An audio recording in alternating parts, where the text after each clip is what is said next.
സിസ്റ്ററിന്റെ വീട് ഇവിടെ ആ വളതിരിഞ്ഞുള്ള നേരമുള്ള വീട്. അല്ല താ എന്താ ഇവിടെ? സിസ്റ്റർ എന്താ അറിയത്തില്ല, രാവിലെ തൊട്ട് ഭയങ്കര പനി, ഭയങ്കര ടെമ്പറേച്ചർ ഉണ്ട്. ഒന്ന് തൊട്ട് പോയിക്കേ. കുഴപ്പമൊന്നുമില്ല. അയ്യോ ഉണ്ട് ഉണ്ട്, അതിന്റെ കൂടെ വിറവലും ഉണ്ട്. സിസ്റ്ററിന് സെൻസിറ്റിവിറ്റി ഇച്ചിരി കുറവാ കേട്ടോ. തനിക്ക് വല്ലാണ്ട് വിറയ്ക്കുന്നുണ്ടെങ്കിലേ ഡോക്ടറിനെ പോയി കാണും. ഈ നേഴ്സിനെ കണ്ടിട്ട് ഒരു കാര്യമില്ല. അയ്യോ ഈ പനിക്ക് സിസ്റ്റർ ചികിത്സിച്ചാലേ ശരിയാവത്തുള്ളൂ. അതെന്തോന്നു പനി? മിക്കവാറും എന്റെ ആങ്ങളമാരെന്ന് തനിക്ക് കിട്ടും ചികിത്സ. എന്റെ പൊന്ന് സിസ്റ്ററെ, ഞാൻ പല രോഗങ്ങളായിട്ട് പല ഹോസ്പിറ്റലിൽ കയറി ഇറങ്ങി പോയിട്ടുണ്ട്. പക്ഷെ അവിടെ ആരും എന്നെ സിസ്റ്ററിനെ പോലെ നോക്കിയിട്ടില്ല. എടോ ഞങ്ങളുടെ പ്രൈവറ്റ് ഹോസ്പിറ്റലാ. എല്ലായിടത്തും സൗമ്യമായിട്ട് സ്നേഹത്തോടെ പെരുമാറേണ്ടേ. അതിന് പ്രേമത്തിന്റെ അർത്ഥമൊന്നുമില്ല.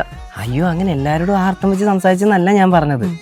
എന്തോ എന്നോട് സംസാരിച്ചപ്പോ ആർത്തമുള്ള പോലെ ഫീൽ ചെയ്തു. എടോ അല്ലെങ്കിൽ തന്നെ എനിക്ക് ഒരുപാട് പ്രശ്നങ്ങളുണ്ടോ. അതിന്റെ കൂടെ ഇനി തന്നെ കൂടെ ചുമക്കാൻ വയ്യ. അതിന് ഇയാൾ ഒറ്റയ്ക്ക് ചുമക്കണമെന്ന് ആരാ പറഞ്ഞേ? എടോ എനിക്ക് എന്തായാലും ചുമക്കാൻ ആരുമില്ല. പിന്നെ നമുക്ക് ഒരുമിച്ച് മുന്നോട്ട് പോയാലോ? എടോ എനിക്കൊന്ന് ആലോചിക്കണം.